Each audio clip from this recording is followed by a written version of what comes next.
Questo ha probabilmente contribuito ad avere a dare all'Italia una percentuale alta di deputate, abbiamo credo il 41%, siamo sopra la media europea. Poi per esempio in Austria si vota a 16 anni, da noi a 18. Quindi queste cose sono state in nome di quella che viene chiamata la sussidiarietà, cioè di dare a ogni Stato la possibilità di eleggere, visto che i collegi sono comunque nazionali, non c'è una lista transnazionale ancora.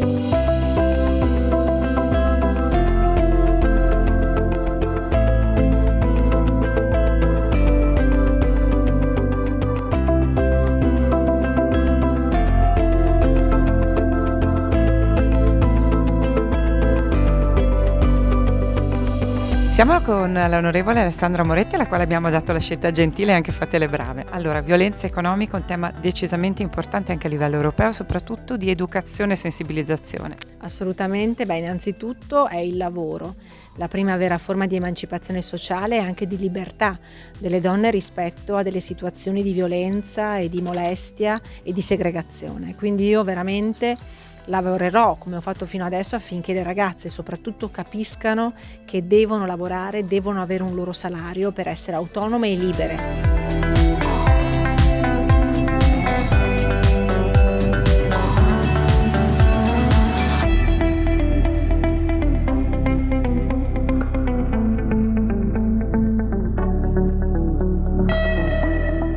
Dopodiché è fondamentale insegnare alle ragazze e ai ragazzi come essere autonomi economicamente, avere un proprio conto corrente, per esempio, gestire il proprio conto corrente.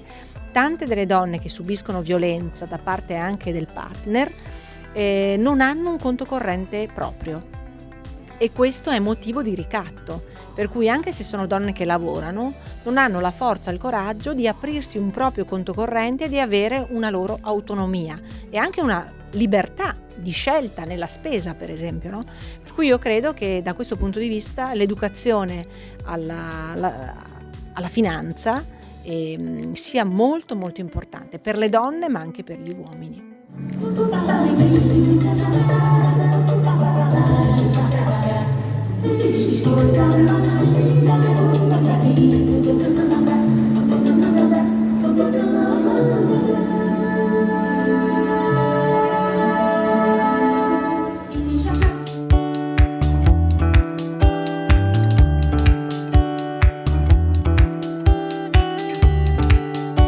Siamo qui con l'onorevole Rosanna Conte, siamo venuti a presentare Fatele Brave soprattutto in prospettiva futura, un percorso di educazione finanziaria che vogliamo sia trasversale e guardare al futuro e soprattutto ai più giovani ma anche a tutte le donne, qualcosa di concreto, di pratico.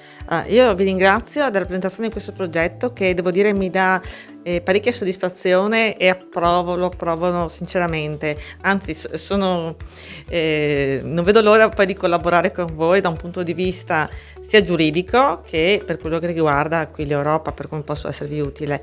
Devo dire che è la cosa che mi ha colpito maggiormente è l'approccio di questo progetto. Intanto vi ringrazio perché è fondamentale dare gli strumenti alle donne per poter riuscire a venire fuori da determinate situazioni da un punto di vista economico, perché parliamo sempre di violenza fisica, morale, psicologica, però senza dare una possibile soluzione se non la denuncia.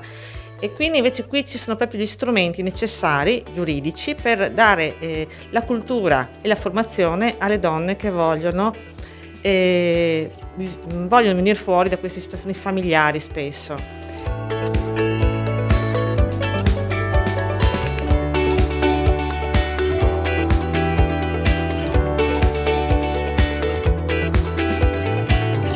Io sia come avvocato che qui in Europa faccio parte del Foro delle Donne latinoamericane, quindi ho fatto diversi progetti, sto facendo progetti anche in Italia per sensibilizzare la violenza delle donne, per cui ritengo sono a disposizione sia come avvocato che come europarlamentare per darvi il massimo supporto, perché sensibilizzare è fondamentale, perché normalmente si sente per televisione lo scoop, la notizia e dopo va tutto a scemare. Invece bisogna parlarne sempre, tutti i giorni, in ogni ambito, e ritengo che le istituzioni debbano essere presenti a tutti i livelli, a partire dagli amministratori comunali che regionali che poi anche parlamentari europei. quindi la mia piena soddisfazione e solidarietà a questo progetto.